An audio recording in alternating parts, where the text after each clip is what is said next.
everyone. So I'm going to talk to you about Steamy, which is a show we produced for a platform called Storytel.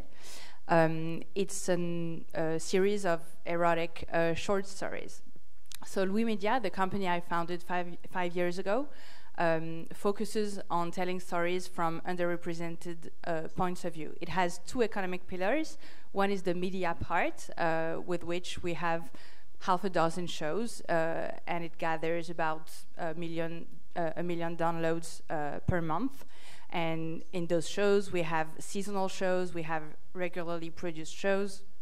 And then we have another pillar, which is the production agency. And with this agency, we produce for institutions like museums, the Red Cross. We produce for other media. We produce for typical brands like Chanel or whatever. And we produce for platforms. And so one of the platforms we started producing for last year is Storytel. So Storytel is one of the pioneers in audio in Europe. It has more than 2 million subscribers, and it has more than 1 million titles, and like across, I think, more than 25 countries and about 30 languages. So when they arrived in France, they wanted to arrive with a new show that would help them enter and break through the market where we already had big players like Spotify and so on. And so they came to us and they asked us what we could produce for them. We know there is a huge trend in erotica. They know it because they have huge audiences in other countries on erotic audio stories.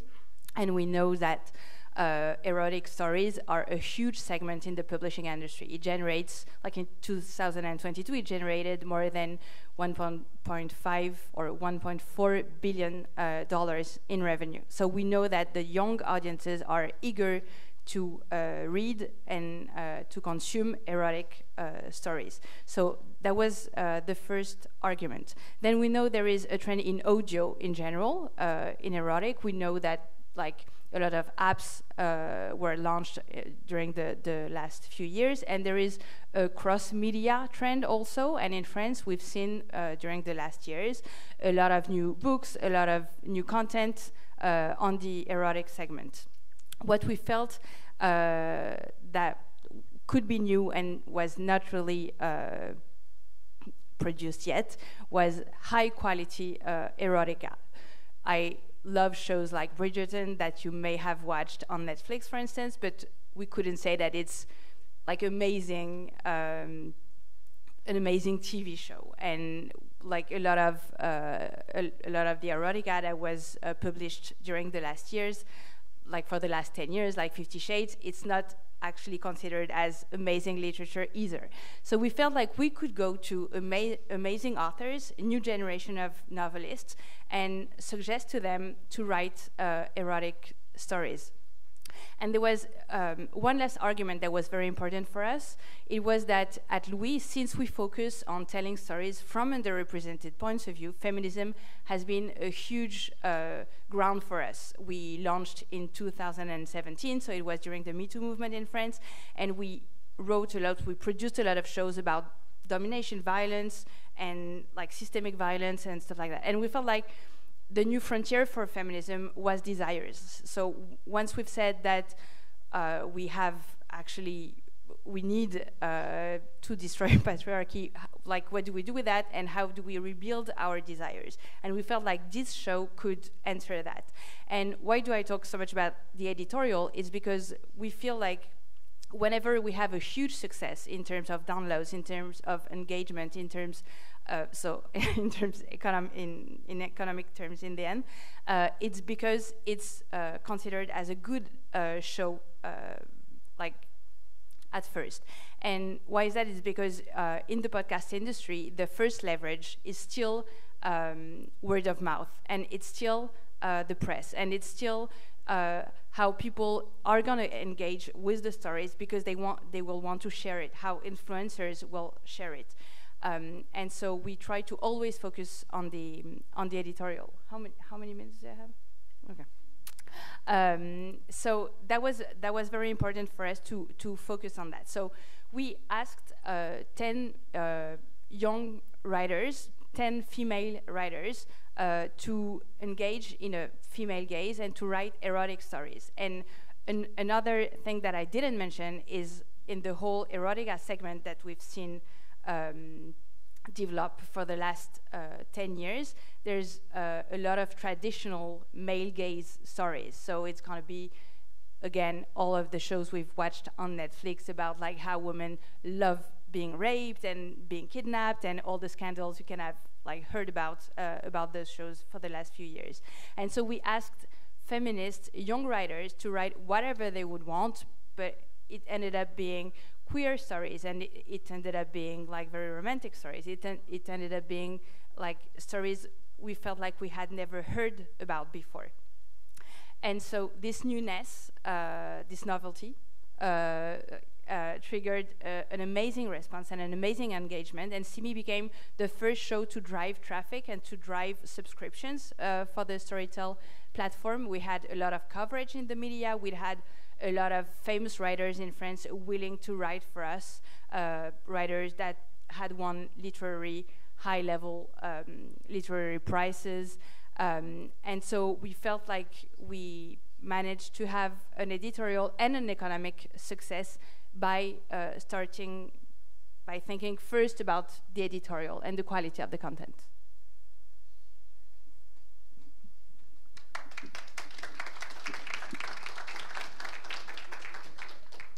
No, perfect. So yes, already start thinking about your questions because we can kind of, yeah, we'll have some time for questions at the end. I have some for you. I'll have some, I'm sure, for both of you. I would like to bring on Cécilia Gabizon up next. She is the Vice President of Content at ETX Magellan. Take it away. Should I do something here to have it like this? Okay. Can you hear me? Okay, hello. I'm the only one. I've done slide. It's maybe my first time, so you will love my slide, I'm sure. Okay, a little bit about me, but because there is a relation with the topic. I'm first an audio lover. I've been working 25 years in media as a journalist, so media has always been in crisis. So my life as a professional was inside a crisis. So this has to do with what we're going to see now. I'm a senior reporter, a radio columnist still now, and I am the VP content at ETX Magellan. What is ETX Magellan? That can be interesting for you. At the beginning, ETX was a press agency, so we produced articles for media, for newspaper, for radio. It was like the AFP, Agence France Presse agency. We worked together on lifestyle. And then this business of being a press agency was every day harder and difficult in terms of money.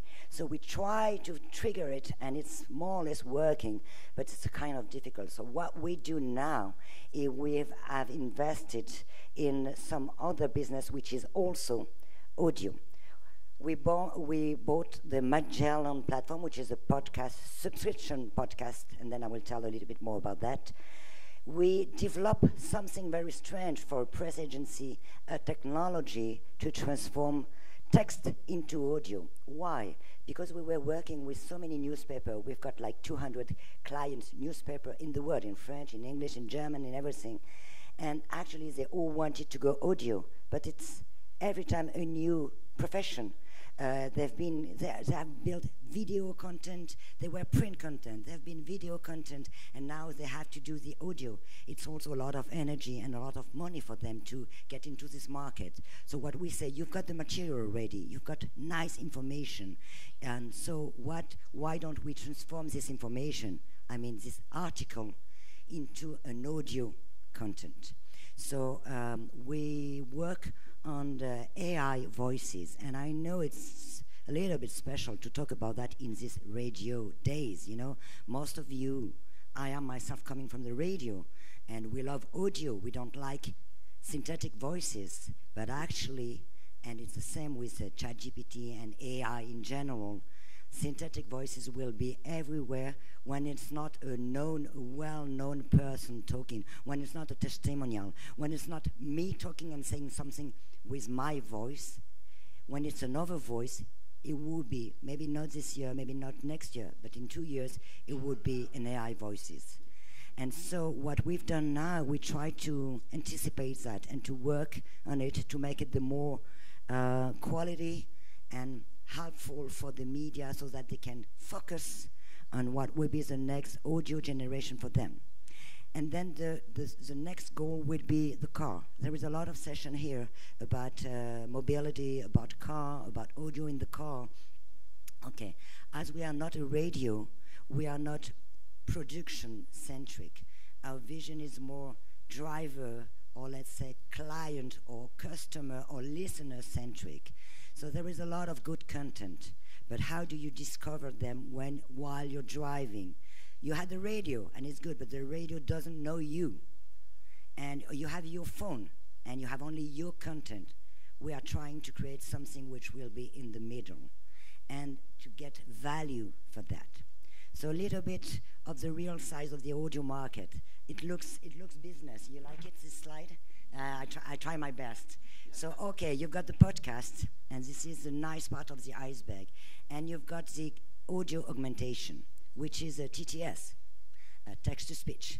And a lot of everything you can hear now will be text-to-speech. So it's a huge, maybe not interesting for all of us, but it's a huge market. I'm not sure, as I am not sure, you've already listened to the Voxa, what we call Voxa, that will be synthetic voices. Can we make a little bit of a test to see if you can recognize it? You want to play that? Okay, let's see if this one is supposed to be, if it's human or Voxa.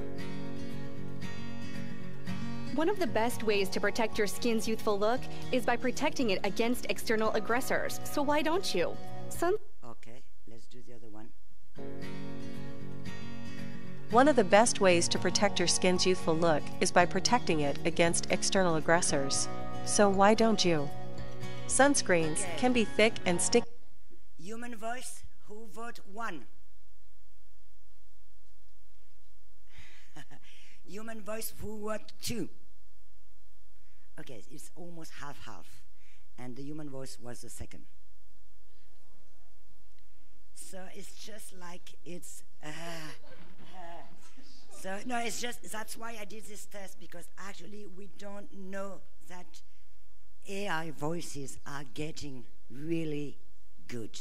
And it can be a little bit scary, because now this was an AI voices you train long time, but now you can clone a voice in like you take some few hours of this voice and you can do it perfectly. So it's really, it has question about deep fake and everything. So it will be really a big stake for all media company to deal with these AI voices. For the moment, we do it as a service for media. You see some of the media we have in France: Figaro, Stratégie, L'Express, La Dépêche, Le Point, Futura, L'Équipe. We're going to launch the biggest sport newspaper, and also Europe 1, which is a radio. They took sound interview, real interview from the radio, and they made a playlist, and let's say the anchor woman was a Voxa. Okay, she introduced and she contextualized all the content. So now the publisher, they are more and more using these TTS Voxes, I mean offering audio version of the article. Why? Because first, it's a new usage. People want to run and to walk and to listen to the article. So and second, it's also a way to get money, because we put some advertisement on the audio, and now we had an interview from the boss of the Figaro, and they said they are earning money with that. So it's going to be a huge market. For the moment, it's not a huge usage because it's still AI voices. So there are not so many people that want to listen to a robot. But it's growing. Every month it's growing. I have only 1 minute. I have a lot more to say. So please write me and I will tell you everything about what we do. We do it for our client too. You got the article and the audio. We do audio flash briefing, audio newsletter, and also podcast, because when you enter audio, you sell them the whole eco audio system. So it can be the article, and it's a lot of audio, so they exist as an audio producer. And then you have podcasts that will be the great added value. And so we made it in the whole world with AFP. I'm going fast. We win several prizes. Very good. This is our older client. Okay, and the next thing is the car. Let's go to the car. Okay, there is radio, there is my phone, and there is something else that will be my specific programmation. What happened? I want to listen to something which is not only me, something that make me discover something, but something that made me discover that interest in me. So I'm still the center, but I'm open to something new. So how are we going to make that? It's a platform. It's not aggregation, because we don't need to be Google again. It's recommendation. And now I've seen a lot of different initiatives, and very interesting, and we're working with all of them. We are not going to produce everything. There is so many good content everywhere.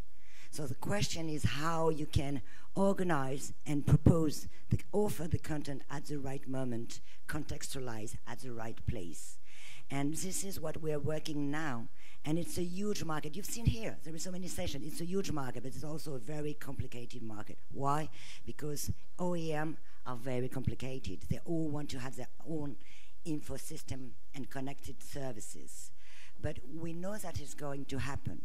So the question is more that how do we build an open platform? It's not aggregation, it's a platform so that you can cross all the content, make an editorial evaluation of the content to get the right proposition for the drivers.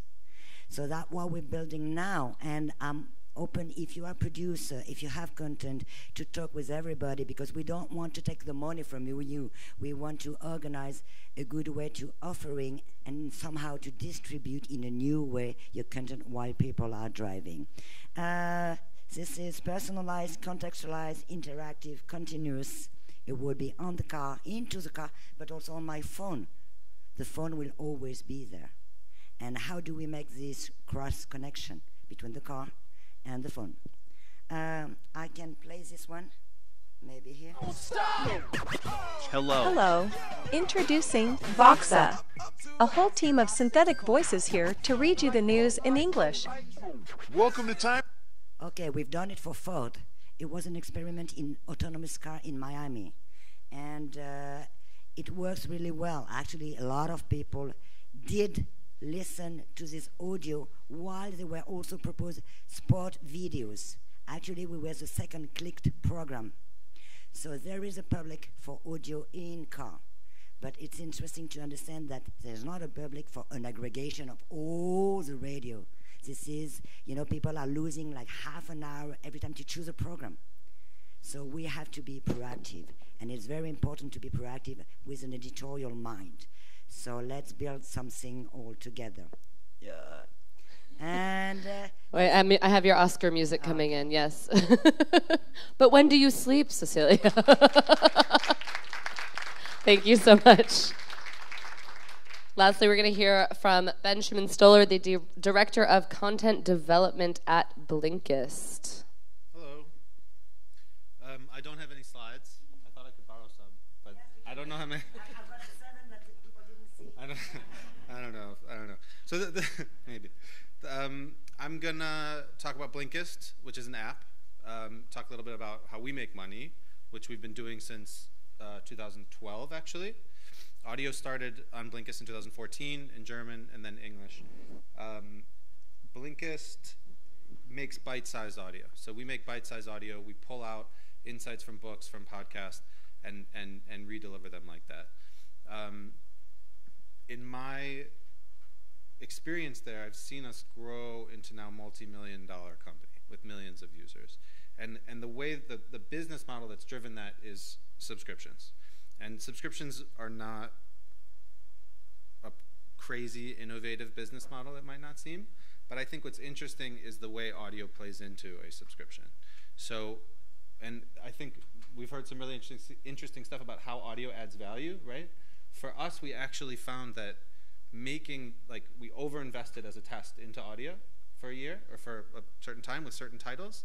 And we actually found that it didn't change the business metrics. So we made like the highest quality audio we possibly could have with the best producers and the best everything. And I'll explain why I think that didn't quite move the metrics. But I think this is something maybe for the Q&A that I want to like dive deeper into. Because, so I want to do 2 points, and it'll be fast. Point one is that the subscription model is about retention, right? So when people are subscribing to your service, they're not paying for it once and then leaving. They're paying all the time. They're paying every month. They're paying every year. That means every time they use it, it has to be worth something. Otherwise, they're constantly reminded they have to pay. Otherwise, they'll churn, right? They'll just cancel. And this is why for subscription services, you always have to have new stuff. You always have to have new features, new shows. The library has to be growing. That's essential for any subscription service. This is why Netflix is adding new shows all the time. This is why Spotify has to keep growing and buying new stuff to add to the catalog, right? If you listen to everything in the app, then you cancel your subscription. There's nothing else to listen to. It doesn't make any sense. But just having beautiful audio was not enough for us. We thought that's what it was. We thought, oh, you know, we make audio for learners, for lifelong learners that want to be engaging with content that makes them feel more educated about something. Let's make the best audio in the world. Let's make award-winning audio for this. But that wasn't the thing that actually people were subscribing to Blinkist for. Turns out they were subscribing to Blinkist for other reasons, which I'll also get into, but they wanted access to different topics, to more categories, to more ideas, to partnerships with interesting third-party content, to authors, to experts, right? They wanted tech that could provide context around this, which is also something we talked about, like that can actually guide them through a topic, right? This was all beyond the audio as just audio, but audio was a part of that. So that's the first point I want to, maybe we can talk about, I want to get across, that like subscription has to be about the retention. There has to be things that people are always engaging with. It has to be worth their time, worth them paying for it every time they use your service, which is hard. But that's the challenge. That's what you should be asking yourself if you want to start an audio as service company. The second point comes from the question then we had to ask ourselves, like, what is audio actually then driving at Blinkist? What's the point? What's the value that it's actually bringing then? And here I want to bring up a second point. It's a distinction between output and outcome. And I'm stealing from a bunch of writers.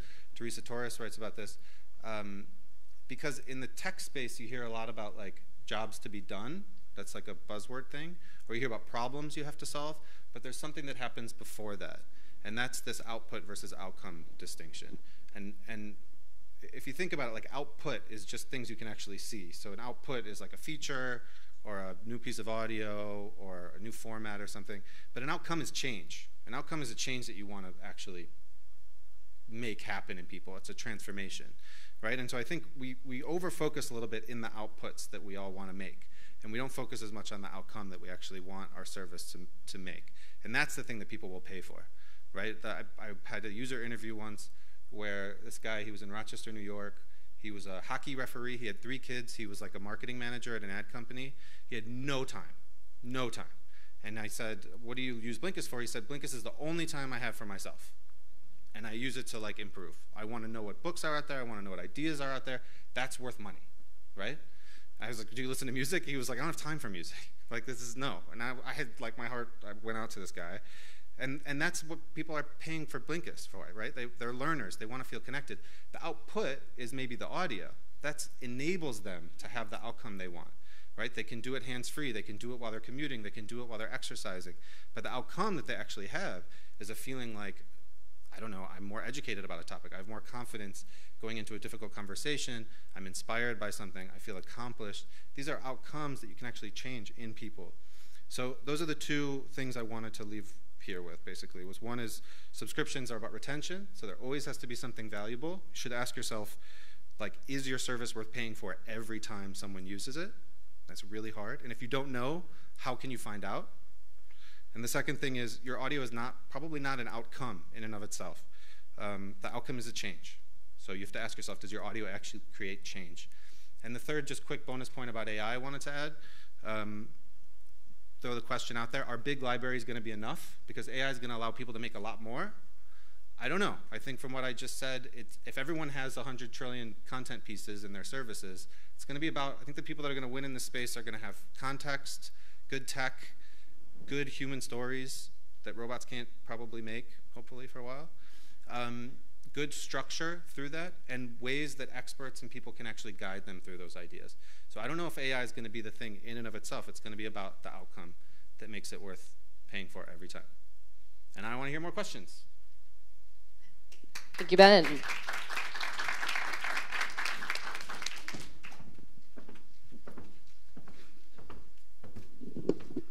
I think that was really well said.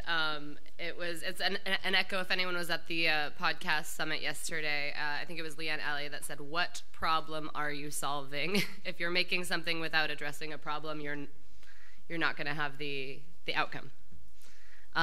So would anyone like to start us off with some questions for our panelists? We have one here, please. Thanks. Hey, I'm Jeanne. I have a podcast company in Austria which is called Oh Wow. And I'm a big fan of Louis Media since the beginning. And I have a question for you, Charlotte, because everything was really interesting. And Cécilia talked a lot about AI. And I thought it would be interesting to know your perspective. Like, what is your, what do you think of AI? And is Louis Media already working with it? I'm not sure I have like a strong position on it. I'm sure like it's something I have to dive into, but like I think what Ben was saying about how we try and change, and audio is just a mean. I mean it makes me think about what we want to do with Louis Media, and since the beginning we've always said to our like producers and journalists we want to have an aspect of newness in whatever we produce. And if you know our production, as you seem to be, like the stories that worked the best were about like society issues that were actually like tackled in a new way or whatever. And I think we could do that through AI in many ways. I'm sure we can introduce it in our production, like among other voices. It could, and so I think it can be interesting. It's not an end in itself. It's not. It's just one of the means we can use to tell stories. And the end for me, at least, is always to tell stories and to help people understand the world better. And before doing it in podcasts, I was doing it as a journalist, like on the web. And so I think the end remains the same. And AI is going to be huge. Obviously, I'm sorry, I don't have anything more specific and singular to say, but yeah. No, I think synthetic voices is exactly, you know, it's a solution to a problem, but you need to say what the problem is. In Cecilia's case, we're a media company, we have a ton of content, we want to get into audio, how can we do that in a cost-efficient way? That wasn't the problem state that you were solving, for example, with your productions at Louis. So, anybody else? I have a question. How do you work with partners? So we kind of got into it a little bit, talking about the Louis and Storytel partnership, but how do you look for creative collaborators, other medias, other platforms, and what's kind of important to clarify, I guess, when you're looking when you're building these partnerships?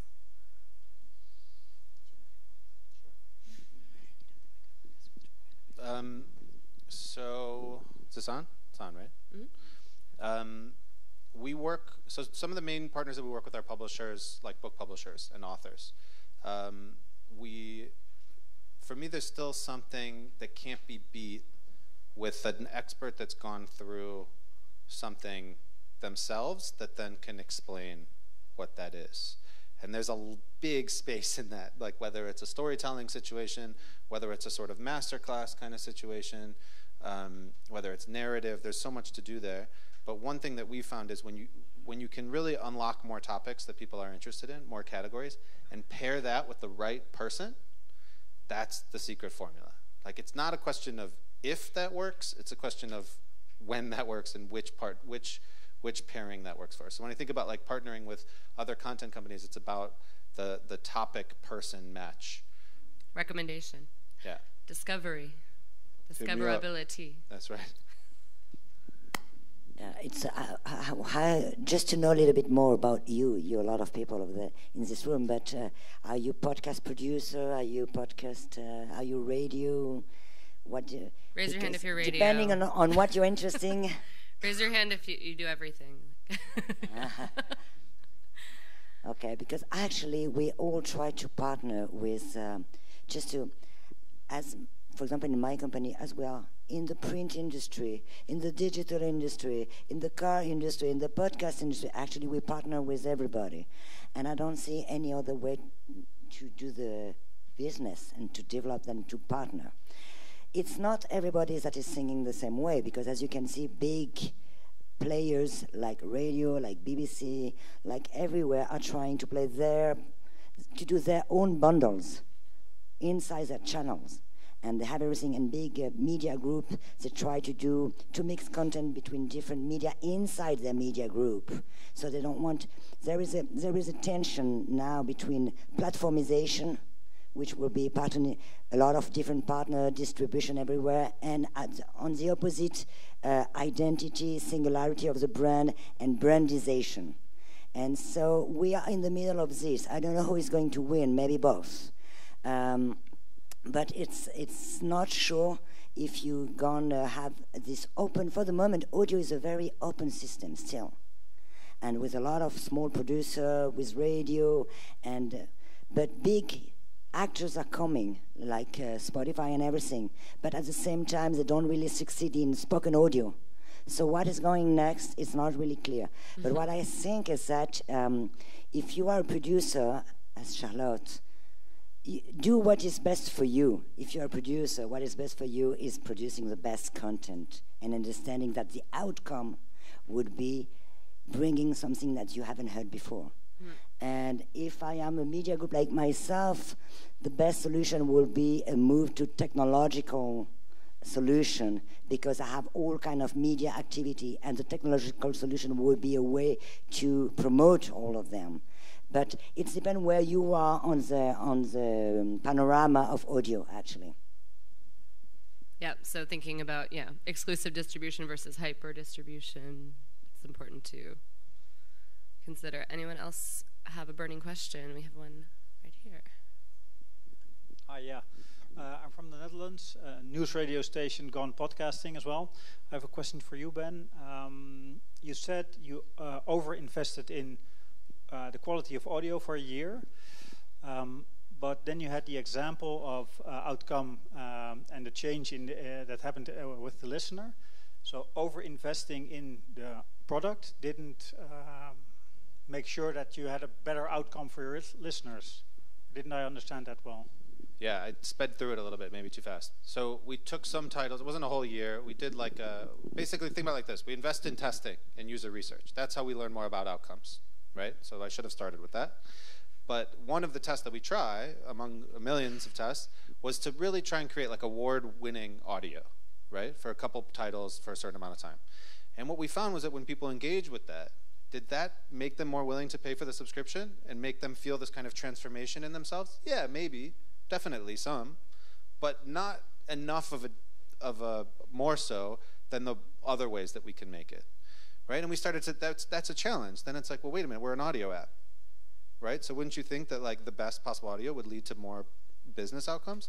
And then we started to realize, well, maybe not. Maybe it's not only the audio file as such that's the value they're paying for. Right? They're also paying for this app, which is recommendations, which is the library, which is the tools and infographics they can get about it, which is the partnerships, which is the recommendations. It's the whole world of things. And that really changed my whole view about what audio is when we talk about audio as a service, right? And it's why this whole thing is blowing up, to your point, because I really think that there's a lot more outcomes that audio can continue to meet. Does that make a bit more sense? I could have slowed it down, sorry, yeah. I think that that's a really interesting insight about the production quality, because while production quality is important and every organization has to have that high bar, I think something that COVID taught us is that that bar for our audience of production quality is not as high as we as audio producers think it is. And when production workflows were interrupted and people had to find solutions, I think audiences responded extremely positively, and engagement grew instead of diminished with different workflows. So I think about what you just said and about what Cécilia was saying about us being producer before. I always remember an article that was published in the New York Times like maybe 10 years ago by Farhad Manjou, who was the columnist in charge of like tech, and he was saying that audio and podcast was like a turtle versus a rabbit, and like what we see in tech in general are rabbits. And I think like the audio is a like complex and slow market, and slow I mean compared to other tech segments, and we're not used to that anymore. And so whenever there is like not even like a slope or whatever, just not the growth we expected, or not as high or as quick or whatever. And I think that's why we have to diversify, and we are like content producer, but we are also a media, and so we have very high quality podcasts that enable us to have people who follow us since the beginning. But we'll also produce some shows with lesser means, or we also try to do like cheaper, not in terms of like the general aim of what we're trying to do to say, but like with cheaper means. And that could also be one of the points of AI, to like lower the cost on some productions and to have that diversity. And I think on the French market at least, we've been one of the oldest studios. We're only like 5 years old, but it's one of the oldest studios in France, and we're I think one of the healthiest because we have this diversification. And it's not a huge growth, and it's not, we didn't go to VCs, or we didn't, but like I think it's stable, and it's also maybe something we should or we might consider on the like audio market or podcast market, to say maybe it's not the same kind of segment as other tech segments, but maybe it's okay to go slower and to have like very high-end, very high quality products, also because it teaches the audience to expect a certain level of quality. And I think, I don't know what you guys felt about like when the NPR news like was written about last week about like them stopping Invisibilia and some of the very high quality shows. I mean, I was very sad as a listener, not like as a producer or as a CEO of my company. I was just like, oh, I'm not going to be able, and it taught us a certain level of quality.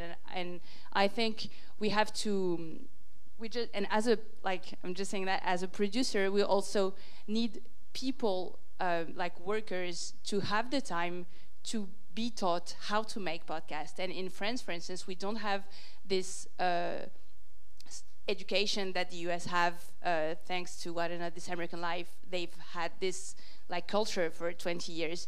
We're just learning that. So we need time for people to be able to make podcasts more quickly and more effectively.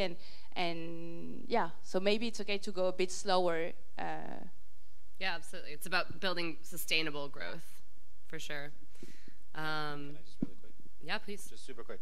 It's very important that this is not like a race to the bottom. I don't want to be misunderstood about that. This is like that would be very bad for all of us in the audio world and radio. If it's like who can make the crappiest, cheapest content that meets people's outcomes, that's just horrible. And that, like, I can't think of an industry off the top of my head, but that's definitely happened in the past. So just to be clear, the point is make the thing that actually creates an outcome. And for your listeners, that's what they're looking for. You should 100% invest in that and make that 100%. For Blinkist, it was like an identity crisis for us when we learned that, right? Mm-hmm. We had to deal with that. And then now we realize, oh, okay, if we dive deeper, then we can figure out more things that we can make for them. But definitely let's not make this a race to the bottom. And the robots have to be good too. They're going to compete against us also, and they can't be crappy either. Actually, it's just you have to have both probably. In Magellan, it's also a podcast platform, subscription podcast platform. You need well-known and very different program for people to discover you and to make the first subscription. And then you need everything for people to stay. So actually, it's not one or another. It's both, which is difficult because it's expensive and people are not really willing to pay a lot of money for that because they have to pay for everything, the Netflix and the video but actually you have to have very strong show or very strong podcast if you want to attract new people. You don't attract people with the same of the same, and there is a lot of same everywhere. So it's just, but you need to have both of them. And why they will stay, it's because it's not only because you have the best show, but in their everyday life, something will make them return on your platform. And what would be this something? Yep. Very well said. Yeah, the streaming wars are already in audio, so welcome.